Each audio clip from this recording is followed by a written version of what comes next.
దేవుని యొక్క అత్యంతమైన కృప భాగ్యాన్ని బట్టి ఈ రాత్రికాల సమయంలో చిన్న వాక్యాన్ని చదువుకుందాం.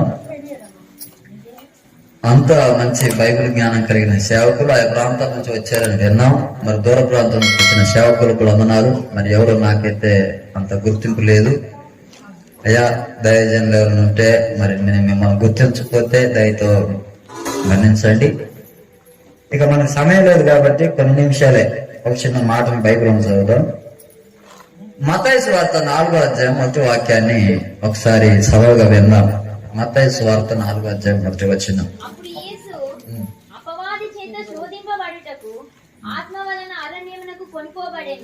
హల్లెలూయా చెప్తారా కొంచెం గట్టిగా.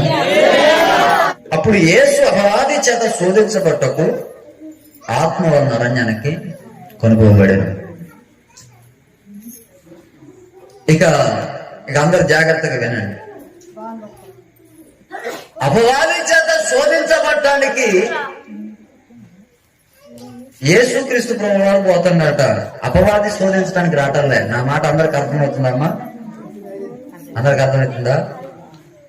యేసు ప్రభుల వారే అపవాది చేత శోధించబడటానికి అరణ్యానికి వెళ్తారు. యేసు ప్రభు ఏంది శోధించబడటానికి పోవటం ఏంటి? యేసు ప్రభు ఏంది సాతాను దగ్గర పోయి శోధించబడి దాన్ని జయించటం ఏంటి? ఇప్పుడు యేసు ప్రభుల వారు అపవాది దగ్గరికి పోయి దాని శోధనలో నిలబడి దాన్ని జయించి జై జీవితాన్ని కలిగి మనకు మాదిరి చూపాల్సిన అవసరం ఏముంది? అందరు జాగ్రత్తగా.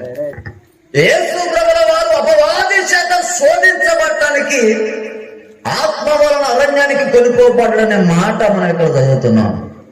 ఇది ఎందుకోసం యేసు ప్రభుల వారు సాతాను చేత శోధించబడటానికి వెళ్ళిందంటే మానవ జాతి అపవాది ఒత్తిడి చిక్కుకున్నది.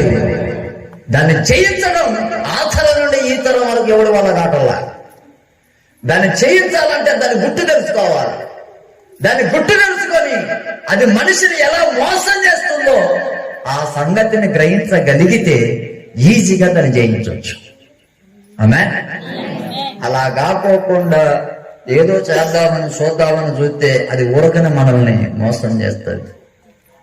ఉదాహరణ కొన్ని మాటలు చెప్తా. ఎఫెసీ పత్రిక 4వ అధ్యాయం 27వ వాక్యాన్ని ఒకసారి చదివినట్లయితే అక్కడ ఒక మంచి మాట రాయబడింది. అపవాదికి చోటు ఇయ్యకూడి, అపవాదికి చోటు ఇయ్యకండి. అక్కడ ఏమని రాయబడింది చదవండి ఒకసారి. అపవాదికి చోటు ఇవ్వకూడదట. అపవాది ఎట్లొస్తుంది? అపవాది ఏ రూపంలో వస్తుంది? అపవాది ఏ విధంగా వస్తుంది? మీకు అందరికి తెలిసిన ఒక విషయమే. ఒక పెద్ద గాల్యం వస్తుంది. ఆ గాల్యంలో ఒక మరి కింద కొట్టుకొని వస్తుంది. ఈ మరి కింద కొట్టుకొని వచ్చేది పోయేది పోకోకుండా ఒక తాడి చెట్టు దానికి దట్టుకున్నట్ల ఆ జగ్గలలో దట్టుకొని తాడి చెట్టు అన్నదట. తాడి చెట్టు అన్నా ఈ రాత్రి నేను ఏమైపోతున్నా నాకు అర్థం కావట్లేదు. ఈ రాత్రి ఎడున్న పొద్దునే పోతులే అన్నా. ఒకరోజు ఒక పూట ఎడుని గాలి మరి ఎట్టబడితే అట్ట వస్తుందని అంటే తాడి చెట్టు ఏం చేసిందంటే జారి పడిందట. దేని మీద? మర్రి గింజ మీద ఏం పడింది? జారిపడి నువ్వు ఎంత ఉన్నావు, నీ బతుకి ఎంత ఉన్నావు, ఎంత ఉన్నావు, ఎంత పెద్ద తాడి చెట్టు నువ్వు ఏం చేస్తావు అని చెప్పి ఆ మోగబడి సావన్నదట. ఆ రాత్రి వర్షం వచ్చింది, తెల్లారింది. తెల్లారి లోపల తాడి చెట్టు అందట లేచి నీ జాగాలను వెళ్ళిపో అంటే నేనంత నా బతికి అంత నీ మూలపడి ఉంటలే అన్న, ఏదో ఒక మూలపంటలే అన్న, నీ దండం పెడతాను అంటే జారి పడదాట తాడి చెట్టు. దీని మీద? మర్రి గింజ మీద జారి పడదాట. అంటే ఏమనలే, నువ్వేస్తావు, నీకు బతికి వెళ్తున్నావు, ఆ మూలపడులే అన్నదట. వర్షానికి వచ్చింది కాబట్టి తడిచింది, ఏర్లు వచ్చినాయి, ఆకులు వచ్చినాయి, కొమ్మలు వచ్చినాయి, ఓడలు వచ్చినాయి. సైజు ఎంత అయింది? ఎంతదో ఊరంత అయింది. ఆ దారుణం పెట్టోడు ఇక్కడ తాడి చెట్టు ఉండాలి ఎదురా. తాడి చెట్టు ఏమట్లేదు ఎదురా అట. తాడి చెట్టు లోన మునిగిపోతుంది. అది ఏదో ఒక రోజు దాన్ని కొంచెం సంధించిన ఇప్పుడు నామరూపం లేకుండా దాన్ని నాశనం చేసింది మరి చెట్టు. సోదరం చెప్పండి. తాడి చెట్టు కొంచెం అవకాశం ఇస్తే, తాడి చెట్టు కొంచెం అవకాశం ఇచ్చిందంటే పాపానికి కూడా మన జాలిపడి ఏం కాదులే అని కొంచెం జాగ్రత్త పెడితే సర్వనాశనం చేసుకోసుంటాడు సైతాన్ గారు. ఆమేన్. ఈరోజు చాలా మంది పరిస్థితులు అట్లనే ఉన్నాయి. ఇట్లాంటి పరిస్థితుల నుంచి మనం ఎట్ట బయటపడాలని మానవ జాతి మరి తబ్బిప్పులు ఆడిపోతారు. ఇట్లాంటి వారికి దేవుని వాక్యం చదివిస్తున్న మాట ఏంటంటే, యేసుక్రీస్తు ప్రభుల వారు అపవాది దగ్గర మనం ఎంత జాగ్రత్తగా ఉండాలో కొన్ని విషయాలు మనకు బహు స్పష్టంగా తెలియపరిచారు. అందులో ఒక్కొక్కటి నేను చెప్పి ఎమ్మటే ముగిస్తా. మొదటిది, దేవుడు మట్టి నుండి మానవుని తయారు చేశాడు. ఎక్కడి నుంచి? ఆ తర్వాత పక్కటెముకల నుండి స్త్రీని తయారు చేశాడు. మానవ జన్మ మట్టిని వచ్చింది, కోతి నుంచి రాలే, కుక్క నుంచి రాలే. అయితే మానవ జాతిని తయారు చేసిన విధానం ఏంటంటే, దేవుడు మానవుని మట్టితో తయారు చేసి నాసికారంధ్రంలో ఆయన ఊపిరి ఊదితే మనిషి ఎమ్మటే జీవాత్మ అయ్యాడు. ఆ జీవాత్మ అయినటువంటి మనిషి నరుడు ఒంటరిగా ఉండటం మంచిది కాదు, ఆయనకి భార్య ఉండాలని చెప్పి ఆ పక్కటెముకల నుంచి మరొక వ్యక్తిని తయారు చేసి స్త్రీగా భార్య భర్తలని ఒక మంచి తోటేసి తోట నిండా ఫలాలు పెట్టి ఇష్టం వచ్చిన ఫలం తినడు గాని మంచి చెడు అంటే మీరు చెడిపోయేటువంటి ఫలాన్ని తినమాకని తోట మధ్యలో పెట్టిండు. ఇది ఎందుకు పెట్టిండు, దేనికి పెట్టిండు, అవసరమా అంటే ఆదివారం రండి వచ్చినాక మీకు తెలుస్తుంది.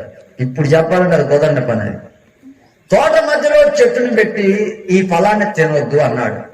తోట నిండా ఫలాలు ఉన్నాయి, మంచి మంచి ఫలాలు ఉన్నాయి. కానీ తోట మధ్యలో ఉన్న ఫలం ఏంటంటే మంచి చెడు తెలివినిచ్చే వృక్ష ఫలం, జ్ఞానాన్ని అధికం చేసేది. మనకి ఎప్పుడైనా ఉన్న జ్ఞానం ఉంటే సరిపోద్ది. మనం అధిక జ్ఞానం చేసి అనవసరంగా అన్ని పోగొట్టుకుంటాం. అవునా కాదా? మనకున్న జ్ఞానం మనకు సరిపోద్ది. అధిక జ్ఞానం కోసం అనర్థాలు పాలైపోయిన వాళ్ళు చాలా మంది ఉన్నారు. ఈ మంచి చెడు వృక్ష ఫలాలు మీరు తినకండి నాన్న, మీరు తిని నాన్న నిశ్చయంగా చస్తారని దేవుడు చెప్తే, ఈ అవ్వ ఆదాములు ఏం చేశారంటే, ఒక రోజున ఆ తోటలో మరి ఆదాం ఎక్కడుందో అవ్వ ఎక్కడుందో ఆ తోటలో తిరుగుతా ఉన్నారు. ఈ లోపల సర్పం, దానికి కాళ్ళు ఉన్నాయి. అప్పట్లో, ఇప్పుడు లేవు కానీ అప్పుడు కాళ్ళు ఉన్నాయి. అది మాట్లాడుతుందంట. ఈ మాట్లాడి ఈ సర్పం ఏమన్నదంటే, ఈ తోట చెట్టు ఫలములలో మీరు దేన్నైనా తినకూడదని మీతో దేవుడు చెప్పాడా అని అడిగిందంట. అది మీరు ఒకసారి ఆదికాండం 3వ అధ్యాయం 1, 2 వచనాలు చదవండి. ఒకసారి చదువుదాం, విందాం. యెహోవా చేసిన భూజంతువులన్నిటిలో సర్పము యుక్తి గలదై ఉండెను. ఆ స్త్రీతో ఇది నిజమా చెప్పానా అడిగాడు. అందుకు స్త్రీ తినవచ్చును.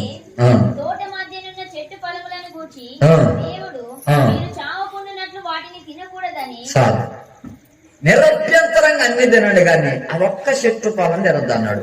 మనకి వచ్చిన నష్టం ఏంటంటే, ఏదైతే చెయ్యొద్దంటామో అది చేయడానికి ఇష్టపడతాం మనం. అవునంటారా కాదంటారా? చేయమన్నది చేయడానికి చేత కాదు కానీ వద్దని చేయడానికి ఎగేసుకొని ఉక్కుతాం మనం. ఈ అవ్వాదాములు చేసే పని ఏంటంటే, ఈ చెట్టు ఫలం తినకూడదంటే ఎందుకు తినకూడదు, దేనికి తినకూడదు, కారణాలు ఏమిటి, మీరు చస్తారని చెప్పింది కదా. చెప్పినాక కూడా ఒక ఆలోచన ఏంటంటే, అదేందో తెలుసుకోవాలి, దాని గురించి తెలుసుకోవాలి ఒక ఆశ. ఇప్పుడు దేవుడు మంచిగా ఆదాముతో చెప్పిన మాట ఏంటంటే, మీరు బ్రతుకున్నట్లుగా జీవవృక్ష ఫలం తినండి, మీరు బ్రతుకున్నట్లుగా మంచి తోట నిండా ఫలాలు ఉన్నాయి తినండి, మంచి మంచి అవి తినండి. చెడు వాడి గురించి మీకెందుకు, చెడు సంబంధమైన మీకెందుకు, మనిషిని నాశనం చేసే వాడి గురించి మీకెందుకు, మనిషిని నరకాన్ని తీసుకెళ్లే వాడి గురించి మీకెందుకు, మంచి తినరాదండి. మా అన్నని ఎందుకన్నా నువ్వు చెడు సంబంధమైన తాగుతావన్నా, ఎందుకన్నా తాగుతావన్నా, ఎందుకన్నా తాగుతావన్నా అంటే మా అన్న అన్నాడు కదా, ఒరే తాడి చెట్టును దేవుడు సృష్టించుండు, తాటికాలు తాగొద్దారా అన్నాడు. అయితే నేను అన్న జిల్లేడు చెట్టు కూడా దేవుడు సృష్టించిండన్నా, జిల్లేడు పాలు తాగుతావా అన్న. అక్కడ తాగుతావా అన్నాడు. మరి అన్ని తాగడానికి దేవుడు ఇచ్చినప్పుడు దీని తాగో, దాన్ని తింటావు, దాన్ని తాగుతావు, లేకపోతే ఇంకేదో. మనకి చెడు చేసేది ఏంటి, మంచి చేసేది ఏంటి అనే సంగతి మనం ఆలోచించాలి. దేవుడికి స్తోత్రం కలుగుతాం. అయితే ఏ ఆలోచన లేకోకుండా చూచుటకు, ఆ మాట చదవండి ఒకసారి. ఆ స్త్రీ ఆ చెట్టును చూసినప్పుడు అది ఎట్లుందట? స్త్రీ ఆ వృక్షమును ఆహారమునకు మంచిది, మంచిదియు కన్నులకు అందమైనది, వివేకమిచ్చు రమ్యమైనది చూసెను. గట్టిగా స్తోత్రం. పాపం మనిషికి మంచిగా కనబడుతుంది, అందంగా కనబడుతుంది, రమ్యమైనదిగా కనబడుతుంది. దాని ముగింపు బాధాకరంగా ఉంటుంది, ఎన్నో తిప్పలు పెడుతుంది, సర్వనాశనం చేసుకుంటుంటది. బైబిల్ వాక్యం చెప్తున్న మాట ఏంటంటే, అందం మోసకరం, సౌందర్యం వ్యర్థం. ఈ రోజున పై రంగులు చూసి ప్రపంచం అంతా మోసపోతున్న పరిస్థితి. ఈ రోజు మీరు ఏదైనా ఒక వస్తువు కొంటే పైకి పెయింట్ వేస్తాడు, లోనంతా పుచ్చిపోయి ఉంటాడు, ఇంటికి వచ్చినాక చూసుకుంటారు. సూత్రం చెప్పారు. మీ చెన్నై షాపింగ్ మాల్ కనుక పోయి దాన్ని కొనుక్కొని ఆడ చూసినప్పుడు జిగర్ జిగర్ జిగర్ మెరుతాడు. దగ్గర పొద్దున అనుకుంటారు ఊరు మొత్తం పలకేగా. ఊళ్ళోకి వచ్చినాక అది నెరవదు, ఏమి లేదు. ఆడ చూసిన మెరిసింది, ఏడెందుకు నెరవలేదు? ఒక సంసోను ఒక అందమైన స్త్రీని చూశాడు. అందమైన స్త్రీని చూసి సమర్పణను పోగొట్టుకున్నాడు, పవిత్రతను పోగొట్టుకున్నాడు, పరిశుద్ధతను పోగొట్టుకున్నాడు, దైవ సంబంధమైన సావాసాన్ని పోగొట్టుకున్నాడు. ఈ రాత్రి ఈ మాట వింటున్న దేవుని బిడ్డలారా, మనం నేర్చుకోవాల్సిన పాఠం ఏంటంటే, దేవునితోటి మంచి సావాసాన్ని కలిగి ఉన్న మానవుడు లోక సంబంధమైన అందాన్ని, ఆడంబరాన్ని చూసి, లోక సంబంధమైన రంగులను చూసి మోసపోయి భయంకరమైనటువంటి నరకానికి పాత్రుడుగా మార్చబడ్డాడు. ఈ రాత్రికాల సమయంలో ఒక మాట గమనించండి. 8వ వచనం 3వ అధ్యాయం చదివినట్లయితే అక్కడ ఒక మాట రాయబడింది. చల్లపోట ఆదాము అతని భార్య తోటలో సంచరించుతున్న దేవుడైన యెహోవా స్వరం విని, దేవుడైన యెహోవా ఎదుటికి రాకుండా తోట చెట్ల మధ్య దాక్కొనగా. అంటే ప్రతిరోజు దేవుని ఎదుటికి వచ్చేవాళ్ళు, ఈ రోజు దేవుని ఎదుటికి రాలేదు. ప్రతిరోజు ప్రభు సాయంత్రం రాగానే, సాయంత్రం పూట అవ్వాదాం ఎదురుగా వచ్చి, అయ్యా బాగున్నారా, బాగున్నా, తోట ఎట్టుంది, బ్రహ్మాండంగా ఉంది, పరిస్థితులు ఎట్టున్నాయి, మన నెంబర్ 1 ఉన్నాయి అనేవాళ్ళు. ఇప్పుడు రావడం లేదు. ఎందుకు రావటం లేదనంటే, వాళ్ళు ఆ సాతాను మాటలు విని, ఆ సర్పం మాటలు విని ఆ ఫలాలు తిన్నారు. తిని మహిమను కోల్పోయారు, మంచిని కోల్పోయారు, క్రమాన్ని కోల్పోయారు, పరువుని కోల్పోయారు, ప్రతిష్టను కోల్పోయారు. ఈ రోజు సైతాను గారు పెట్టే శిక్షలకు చాలా మంది జీవితాల్లో పరువులు పోతున్నాయి, జీవితాలు సర్వనాశనం అయిపోతున్నాయి. ఒక వ్యక్తి తెలుసో తెలియక తాగుతుంటే ఆ ఇంట్లో పరువు ఉంటుందా? ఉంటుందమ్మా? ఉంటుందా? చెప్పండి. ఉండదు. తాగేవాడిని వాడు తాగుబోతురా అంటారు. పాపం ఆయన తెలియక ఏదో దాంట్లో పడిపోయి ఎట్ట బయటపోద్దామని నాన్న తెప్పులు పడతా ఉంటాడు. ఆ తాగేవాడిని వరే నువ్వు తాగుబోతురా అంటే తట్టుకోలేదా? ఇంకా ఎక్కువ తాగుతాడు. ఆమె గట్టిగా స్తోత్రం చెప్పండి. అది ఆకర్షించింది, అది లోపరుచుకుంది, అది ఆ మనిషిని తప్పుద్రోవలోకి పట్టించేసింది. సాధారణంగా మనిషిని ఆకర్షించి రమ్యమైనదిగా, అందమైనదిగా, చక్కనిగా కనపడి ఆ మనిషిని వశపరుచుకొని మత్తులోకి ఈడ్చి ఆ జీవితాన్ని సర్వనాశనం చేసేది. ముగింపు మరణకరమైనదిగా ఉన్నదనే సంగతి వాస్తవం. దేవుడు మనిషికి మరణం లేకుండా చేయాలని చూస్తే మనిషి కావాలని మరణాన్ని కోరుకుంటున్నాడు. మంచిగా బతకమని నూనెను ఆయుష్మిస్తే 30 దాటక ముందే చాలా మంది చనిపోతున్నారు. కారణం ఏంటంటే అపవాది ప్రతి కుటుంబాల్లో చొరబడి వారిని చేస్తున్నటువంటి ఆ నాశనం, ఆ వినాశనాన్ని మనం గుర్తించకపోతే చాలా ప్రమాదకరమైన దేవుని బిడ్డలారా, దేవునికి స్తోత్రం చూద్దాం. దేవుడు వారిని ఎంతో ప్రేమతో సృష్టించుకుని ఎదురుగా పెట్టుకున్నప్పుడు, వాళ్ళు ఎదురుగా రావాలని ప్రభు ఆశించినప్పుడు వాళ్ళు దేవుని ఎదురుకి రాలేకపోతున్నారు. 2000 సంవత్సరాల క్రితం మనం అందరం పాపులుగా ఉంటే యేసుక్రీస్తు ప్రభువు వారి యొక్క రక్తం ద్వారా ఈ రోజు నేనైనా నాలాంటి వాళ్ళు ఎవరైనా సరే నేను బతికి నిలబడి ఉన్నామనంటే అది కేవలం దేవుని కృప ఉన్నది. ఆమేన్. ఎవరి ప్రాయంలో ఇష్టం వచ్చినట్టుగా జీవించింది. మా నాన్న చెప్పేటోడు, రే ప్రభు నమ్మరా అంటే, ప్రభు నమ్మం అంటే నిన్ను ప్రార్థన చేసినందుకు అమ్మని ఎద్దని ఇంట్లో ఉండని నన్ను ఎప్పుడు గొడవ పెట్టేది ఇంట్లో. కానీ నేను ఎప్పుడు కూడా యేసుప్రభు ఉన్నాడని కానీ, ఆయన నిజంగా మాట్లాడతాడని కానీ, లేదా జీవితాలు మారుతాడని కానీ నేను నమ్మేటోని కాదు. 2010 ఫిబ్రవరి 21వ తారీఖున నా జీవితం సెన్సేషనల్ గా మారిపోయింది. నన్ను ఒక మనిషి మార్చలే, ఒక మతం మార్చలే, లేకపోతే ఇంకెవరో మార్చలే, ప్రభువే నన్ను మార్చింది. అర్ధరాత్రి అకస్మాత్తుగా నా జీవితం మారిపోయింది. ఒక కళ కాదు, ఒక దర్శనంగా, లేకపోతే ఒక అడవుడి కాదు, నిమ్మలంగానే ప్రభు శక్తిని కళ్ళారా చూసి నేను మార్చబడ్డాను. నాకు అనిపిస్తుంది నేను గొప్పగా మారానని. నేను ఒక్కసారి బయటికి వెళ్ళి చూస్తే ప్రపంచంలో బొచ్చల మంది వారు అద్భుతంగా మార్చబడి వారు సాక్షిగా నిలబడ్డారు. చెడిపోయిన నా బతుకు, పాడైపోయిన నా జీవితం ఈ రోజు మార్చబడి సాక్షిగా నిలబడ్డానంటే అది కేవలం యేసుక్రీస్తు ప్రభువు వారి కృప ఉన్నది. ఈ రోజు నువ్వు ఏ పాపం ఉన్నా, ఏ చీకట్లో ఉన్నది మరణానికి తీసుకెళ్తుంది. పాపం పరిపక్వమే మరణానికి అంటారు. ఒక వ్యభిచారి మారకపోతే ఆ వ్యభిచారం అనేటువంటి ఆ పాపం మనిషిని మరణాన్ని తీసుకెళ్తుంది. ఒక తాగుబోతు పరిస్థితి అది, ఒక తిరుగుబోతు పరిస్థితి అది. ఇంట్లో సంపాదన ఉండదు, ఏది ఉండదు, అంత ఆగమాగం అయిపోద్ది. ఏదో ఆశించి ఉన్నది మొత్తం పోగొట్టుకోవడం జరుగుతుంది. సరే, ఈ రాత్రికాల సమయం మనం నేర్చుకోవాల్సిన పాఠం ఏంటంటే, యేసుక్రీస్తు ప్రభుల వారు మనం ఎప్పుడూ కూడా నిండు నూరేళ్ళు చక్కగా బ్రతకాలని కోరుకుంటున్నాడు ఆయన. హల్లెలూయా. నిండు ఆయుష్తో నీ జీవితం సగలను ముగించాలని ఆయన కోరుకోవడం లేదు. ఎందరో చావు బతుకుల మధ్యలో వారిని ప్రభు రక్షించాడు. ఇక చచ్చిపోతాడు అనేటువంటి యేసుక్రీస్తు ప్రభుల వారి యొక్క సువార్త వారిని బతికించి సాక్షి నిలబెట్టింది. ఆయన ఒకరిని బతికించి సాక్షి నిలబెట్టేవాడే గాని పొరపాటున ఒకరిని పోగొట్టుకునే దేవుడు ఆయన కాదు. ఈ అవ్వాదాము ఆయన ఎదుటికి రాకపోయేసరికి చాలా బాధపడుతున్నాడు. సాతానుగాడు మోసం చేసిండు, సాతానుగాడు పాపంలో పడేసిండు, సాతానుగాడు దేవుడికి దూరం చేసిండు, సాతానుగాడు ఉచ్చులో పడేసిండు, సాతానుగాడు ఊర్లలో పడేసిండు, మాయోపాయము చేత వాడిని లాక్కెళ్ళండు. అని దేవుడు బాధపడతా ఉన్నాడు. అవ్వాదాములు ఎదుటికి రాలేకపోతున్నాడు. 2000 సంవత్సరాల క్రితం యేసుక్రీస్తు ప్రభుల వారు మనందరి పాపాల కొరకు ఆయన సిలువలో యాగమైపోయి ఆయన రక్తం చేత మరలా ఆయన ఎదుటికి తీసుకొచ్చే ప్రయత్నం చేశాడు. దేవునికి స్తోత్రం కలుగునుగాక. ఈ మాటలంటున్న ఎవరైనా సరే యేసుక్రీస్తు ప్రభువు వారిని సొంత రక్షకుడిగా అంగీకరించినట్లయితే మనలో ఉన్నటువంటి పాపం అనేది తొలగిపోయి పరిశుద్ధులుగా మార్చబడి మరి బ్రతికేంతకాలం సంతోషంగా, సమాధానంగా, ప్రశాంతంగా బ్రతికి ఆయన రాకడికి చేస్తామన్న సంగతి వాస్తవం. ఈ లోకం డబ్బు లేకపోవచ్చు, ఐశ్వర్యం లేకపోవచ్చు, అందం లేకపోవచ్చు, ఏది లేకపోవచ్చు, కానీ ప్రభువును కలిగితే మాత్రం ఆ పరలోక రాజ్యం వెళ్తామన్న సంగతి వాస్తవం. గట్టిగా దేవునికి స్తోత్రం చెబుదామా?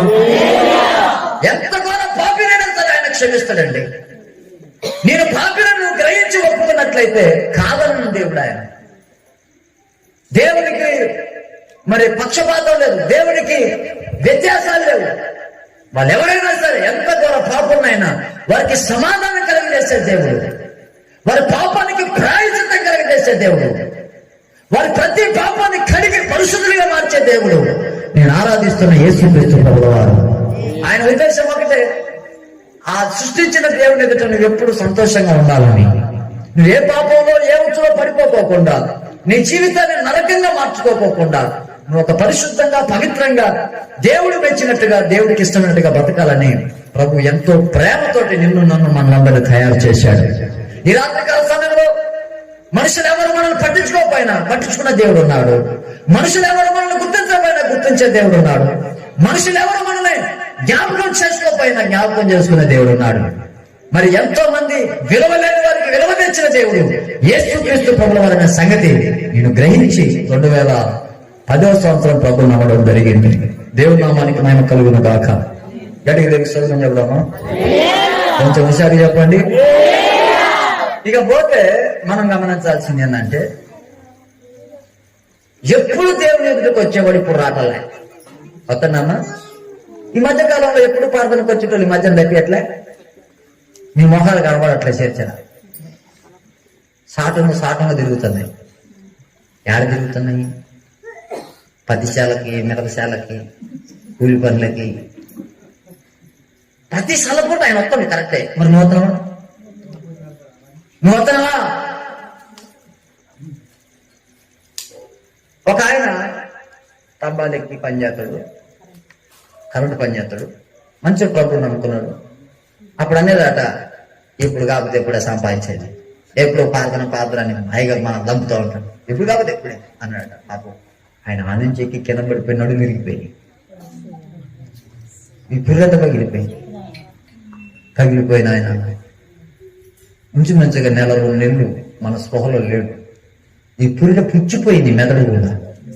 దాన్ని గ్లూకోజ్ పెట్టి మెదడంతా కడిగేవాడు. ఇప్పుడు బతికే ఉన్నారులే. ఆయన పేరు నాగన్నప్ప. మీరందరూ ఈయనే ఉంటారు సాక్షాత్. ఈ నాగన్నప్ప అది పురి అంతా బతికి నాకు ఫోన్ చేశానా, మన ఛానల్లో నా సాక్ష్యం పెట్టాను అని పెట్టినా. ఒక్క దెబ్బకి 7 లక్షల మంది చూశారు దాన్ని. అట్లా బయటకు వచ్చింది. ఈ ప్రతిరోజు నాకేమైనా ఫోన్ చేస్తాడంటే, అన్నా దేవుని కోసం బతకాలనుందన్నా కానీ నడుము పని చేయట్లేదన్నా, దేవుని కోసం సువార్త చెప్పాలనుందన్నా నడుము పని చేయట్లేదు. ఎందుకు నాగనపాలంటే, ఎప్పుడైనా నేను చచ్చిపోయాను కాబట్టి బతికినంత కాదు నీకోసం పని కట్టుకుని ఆయన సింహాసనం విడిచిపెట్టి వస్తుండు. మరి నువ్వు నీ పనులు కొన్ని దేవుని సంధికి వస్తున్నావు. సాపనగాడు మొదటి దెబ్బ అక్కడే వేస్తున్నావు, నిన్ను మందిరాన్ని మందించడం.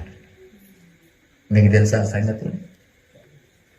ఒక వారం బాగోపోతే ఏం కాదులే, శుభ్రం కేజీ తెచ్చుకొని బిర్రగా తిని కాలు మీద కాలు వేసుకొని సినిమాలు సీరియల్ చూసుకుంటా మంచిగా పక్క పక్క పక్క పక్క నవ్వుకుంటా. ఇదేం కానీ ఒక దాని మాట ఒకటి తిరిగేసుకుంటూ కూర్చుంటుంటే ఏమన్నా చర్చలు ఉంటుందా?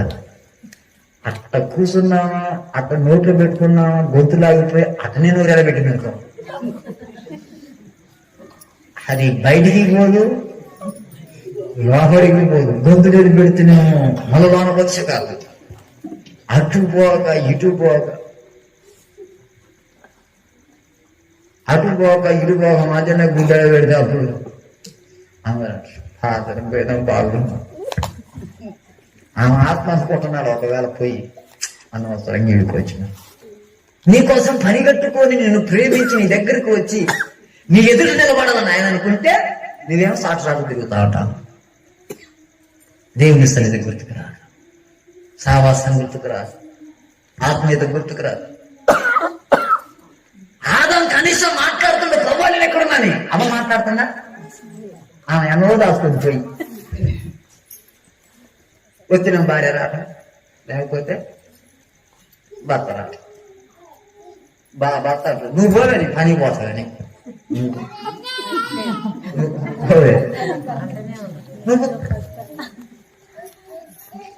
ఆమె మాట పడుతుంది, ఆమె మాట పడుతుందా? అవి కనబడట్లే. అక్కడ మెయిన్ డేంజర్ ఎవరు ఇప్పుడు? ఇక్కడ డేంజర్ ఎవరు? భక్తులారా, చీకటి శక్తులారా, స్తోత్రం చెప్పండి గట్టిగా, చెప్పాలి గట్టిగా. సాధారణంగా మొదటి దెబ్బ ఎక్కడ పట్టినంటే నువ్వు చర్చికి వెళ్ళొద్దు, ఎప్పుడు జరుగుతుంది, మొత్తం రెడీ చేసుకున్నావు, పోదాం అనుకున్నావు, నీ ముఖం మీద కనపడలేదే. రామరసంగా చెప్తున్నావు వాళ్ళ ఆదాం ఎక్కడ? ఆ మిరపతోటన్న ప్రభు ఏడేం చేస్తున్నారు నువ్వు? మిరపకాయలు ఎక్కువైనాయండి, అన్ని తీయాలా, ఇదంతా చేయాలా. అరే ఈ సంవత్సరం కలుగు చేసుకుంటే నీ బతికేడరా చర్చులు ఉంది ప్రశాంతంగా అంటే నువ్వు ఇంచి తప్పు చేసినారా?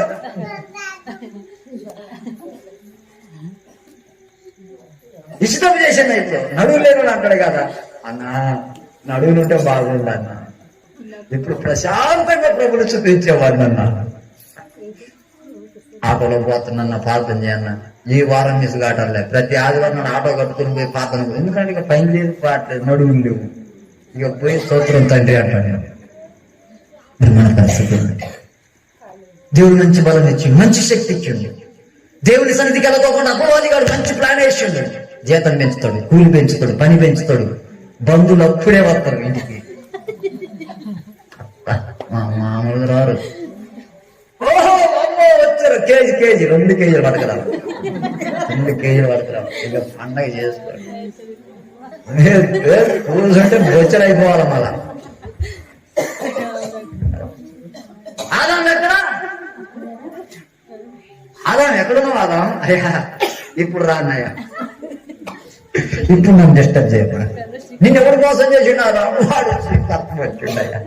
ఎవడో ఒకరు రాజు పోతే మోసుకోగలనా? అవునా కాదా? నువ్వు ప్రార్థన వచ్చేది ఎప్పుడు పండినప్పుడా? అంత బాగున్నప్పుడా? నువ్వు మంచి మంచి ఫలాలన్నీ తిన్నప్పుడు బాగానే ఉన్నావుగా. ఈ ఫలం నేను తినమని చెప్పింది ఎవడు?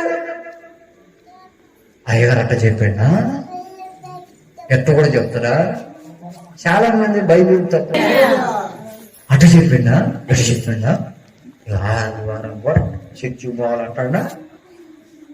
చర్చి కాడికి వచ్చి ఒక్కొక్కరు ఏడుస్తుంటే అర్ధరాత్రి పూట పట్టపగలు మెట్ట మధ్యాహ్నం వచ్చి అయ్యా మీరు చచ్చిపోతున్నాం, అయ్యా మీరు చచ్చిపోతున్నాం అని ఆడుతుంటే ఆ రోజు ఆఖరి రాత్రి అవుతుంటే భయపడకండి, దేవుడు చేస్తాడు. అప్పుడు నీ సాక్ష్యం వెళ్ళిపోయింది, అప్పుడు నీ సమర్థన వెళ్ళిపోయింది, అప్పుడు నీ వైరాగ్యం ఊరికి వచ్చి కూర్చోలేక ఇక్కడ, దేవుడి కార్యాలయంలో వచ్చి కూర్చోలేక ఇక్కడ, దేవుడి యొక్క ప్రేమతో కూర్చున్నావు కదా ఇక్కడ. నీ సాక్ష్యం, నీ సమర్పణ, నీ వైరాగ్యాన్ని చపల ఎడిపోయింది. ఈరోజు నీ పరిస్థితి ఏమిటి? వేరే ఫలాలు తిన్నారు, వేరే వాడి జీవితంలోకి వెళ్ళిపోయారు. దేవునితో వేరే, సాతాను గడి వేరు చేసి మనం రకరకాల లోకంలో మాటలు పెట్టున్నాం. ఏం మాటలు పెట్టున్నాం? యుక్తి కలిగిన మాటలు పెట్టున్నాం. ఎక్కడున్నాయి? సెల్ ఫోన్ లో ఉన్నాయి. సాతాను గారు సెల్లుల రూపంలో వస్తాడు, టీవీల రూపంలో వస్తాడు, ఇరుగు పొరుగు వాళ్ళ రూపంలో వస్తాడు, రకరకాల రూపంలో వస్తాడు. అవునమ్మా, ఈ రోజు కూడా ప్రార్థన పోవాలమ్మా. కాకపోతే కొత్తగా ఏదో సినిమా వచ్చిందంటగా. ఏ సినిమా మరి? మీకేం తెలియదు అన్నట్టు కూర్చోరు. నాకైతే తెలియదు, మీకు కూడా తెలియదా? రకరకాల మాటలు సాతాను గడిపిస్తూ దేవుడికి దూరం చేస్తున్నాడు. తలెత్తుకుని తిరిగేదానికి, తలెత్తుకుని తిరిగేటోడికి, ఎల్లప్పుడూ దేవుని సన్నిధిలో మోకాళ్ళ నుంచి ప్రార్థన చేసి ఆ మహిమ చేత నింపబడేవాడివి, దేవుని ప్రకాశం చేత నింపబడేదాన్ని నింపబడేవాడివి, ఎక్కడ ప్రార్థన ఎక్కడ కూడా పరిగెత్తుకుంటూ పోయేటోడివి. ఇప్పుడు నీ పరిస్థితి ఎందుకు దిగజారిపోయింది? సాటుకు బతుకు ఎందుకు అయిపోయింది? పాస్టర్ గారు అట్లా వస్తున్నా అనుకోండి, వీళ్ళు ఏమైనా చూస్తారు. ఇక అమ్మాయి గారు వస్తారు, ఇప్పుడు ఏం చేయాలి? మైండ్కి తిరుగుతాయి. ఇక ఎట్ట చేసిన కూడి కాపాలి. మా దాంట్లో కొంతమంది ఉంటారు, అయ్యా ఇలా వర్షం వచ్చేటట్టుగా ఉందయ్యా, రేపు పెడదామా? వర్షం వచ్చినా పిడుగులు పడ్డా వస్తా అంతే. ఎవరు రారాయా అయ్యాలా? ఎవరు రాదా? ఉన్నావుగా నేను వస్తా అంటే కరెంట్ ఉండదేమో, కరెంట్ లేకపోతే కరెంట్ రాకేమని నేను వస్తా అంతే. ఎటు తిరిగి కేకల మీద కూర్చొని పోయి ప్రార్థన జరిగినాక ఈరోజు బాగా జరిగిందయ్యా, నాకు తెలుసు జరుగుతుందని, నాకు తెలుసు జరుగుతుందని. సైతాను గారిని నీ హృదయాన్ని ప్రేరేపించకమనిపోయి నేను అడిగేయాలి మందికి. దేవుడు వచ్చిన పని కట్టుకొని ఆదాయం రాలేకపోతాడు, సేవకుడు వచ్చిన పని కట్టుకొని విశ్వాసం రాలేకపోతున్నా. ఎంత ప్రయాసం అండి, ఎంత భారం అండి, ఎంత వైరాగ్యం అండి. తన ఎవరి ప్రాయాన్ని నిందలకు అవమానాలకు అప్పగించుకొని రకరకాల మాటలు మాట్లాడుతుంటే, దేవుడు తన సేవకుల రూపంలో మన ఇంటికి వస్తుంటే, మన ప్రాంతానికి వస్తుంటే, ప్రభువా ఆ మహిమ కలిగిన అనుభవం సంఘంలో ఉండాలా. గట్టిగా సపోర్ట్ పట్టండి. కొంచెం విషయాలు చెప్తారా? ఆదాం స్వరం కనబడుతుంది కానీ అబ్బా అసలు కనబడట్లా, పూర్తిగా దాచుకొని పోయింది. కొంతమంది కనబడతారు కానీ మిగతా కనబడట్లా. అసలు వాళ్ళు ఉన్నారు పరదేశంలో. ప్రియులారా, మనం పోయారో కూడా తెలియని పరిస్థితి ఈరోజు సంఘాలు నెలకొన్నారు. అమ్మా ఫలానా వ్యక్తి ఉన్నాడంట, అలా ఆయనకేనండి దర్జాగా మనకు కనబడట్లేదు ఏంటమ్మా అంటే, ఆయన తిరుగుతుండే తాగిపోతుండే తిరిగిపోతుంది. అలా ఒకసారి దాకా ఆలోచించండి. దేవుని జనంగా మన జీవితాన్ని పవిత్రంగా పరిశుద్ధంగా కట్టుకోవడానికి ఇష్టపడాలి. దేవుడు మన ఎంతో ప్రేమతో తయారు చేసుకున్నాడు ఆయన. ఈ రోజు నువ్వు ఎక్కడ ఉన్నావంటే దేవుని ప్రేమే. ఈ రోజు నిలుచున్నామంటే దేవుని ప్రేమే. నీ భక్తి ఎలా ఉండాలంటే దేవుని ఎదుట నిలబడేదిగా ఉండాలి. సేవకుడు సేవకులు కనపడగానే అలా నిలబడేది. 99 ఏళ్ళ ముసలోడు అండి అబ్రహాం. సేవకుడు అక్కడెక్కడో చూసిండట, సేవకుని అక్కడెక్కడో చూసిండట. సాష్టాంగ పడుతూ ముసలాయన పరిగెత్తుకుంటూ కింద పడుతూ మీద పడుతూ ఉరుకుతుండట. సేవకుని అంత దూరం ఒక్కడు చూసి సేవకుడి విలువ ఆ ముసలాన్ని తెలిసిందండి. సేవకుడి విలువ రేపు మాకు చచ్చిపోయడానికి తెలుస్తుంది. ఈరోజు రక్షణ పొందిన మీకొక సేవకుడు ప్రార్థించిన విధానం మీకు గుర్తుకు రావట్లే? మీకు ఒక నల్లగొట్టబడినటువంటి ఆత్మీయత గుర్తుకు రావట్లే? సేవకుడు కనపడితే ఆ ప్రార్థన గుర్తుకు రావట్లే, ఆ ఆత్మీయత గుర్తుకు రావట్లే? పాస్టర్ గారు, అమ్మా ఈ వారంలో 3 రోజులు కూడా 3 రోజులు ఎందుకంటే ఎవరు వస్తారండి, 2 రోజులు జాలి అనే స్థితికి దిగజారిపోయారు. ఆ 2 రోజులు కూడా ఎందుకు లేదు, 1 రోజు పెడతాం, ఇప్పుడు ఎందుకు లేండి, వచ్చే సంవత్సరం పెడతాం. ఉండే దేవుడు పోయే దేవుడు స్తోత్రం చెప్పండి. వాయిదాలు వేసే బతుకులు ఎక్కువైపోయింది. సాధారణంగా టార్గెట్ ఏంటంటే నీ ముఖం దేవుడి ముఖానికి మరుగు చేయాలా. నీ ముఖం ఎక్కడ మరుగు చేయాలా? ఆదివారం రాగానే సేవకుడు ఎంత సంతోషంగా వచ్చి రెడీగా రాత్రి అంతా ప్రభు పాదాలు పట్టుకొని పొద్దున్నే వచ్చి విశ్వాసం ముఖం చూద్దాం అనుకుంటాడు. వీళ్ళు సగం మంది దొంగలే. మీరంత దొరలా? అమ్మా చెప్పండి, అమ్మా నిద్రపోయి మా తల్లి నేను వాక్యం చెప్తా నీకు నిద్రపోతుందా? గట్టిగా సూత్రం చెప్పమ్మా. ఎందుకు ఇంత అధికారంతో మాట్లాడుతున్నంటే మనం ఖచ్చితంగా ఈ క్రమాన్ని పాటించాల్సిందే. మనం దేవుని ఎదుట మన రూపాన్ని చూపించాల్సిందే. ప్రతి దినం ప్రభువుకు ఎదుర్కోవటానికి పోతున్నట్టు దావీదు ప్రార్థనలో వేకుని పోయి ప్రభు అని ఆయన రూపాన్ని దేవుడు చూపిస్తున్నట్ట. ఈ దినం ఎంతమంది దేవునికి దూరంగా బతుకుతున్నారు, సాటుగా బతుకుతున్నారు, దేవునికి విరుద్ధంగా బతుకుతున్నారు. ఒకసారి బాగా ఆలోచించండి అమ్మా.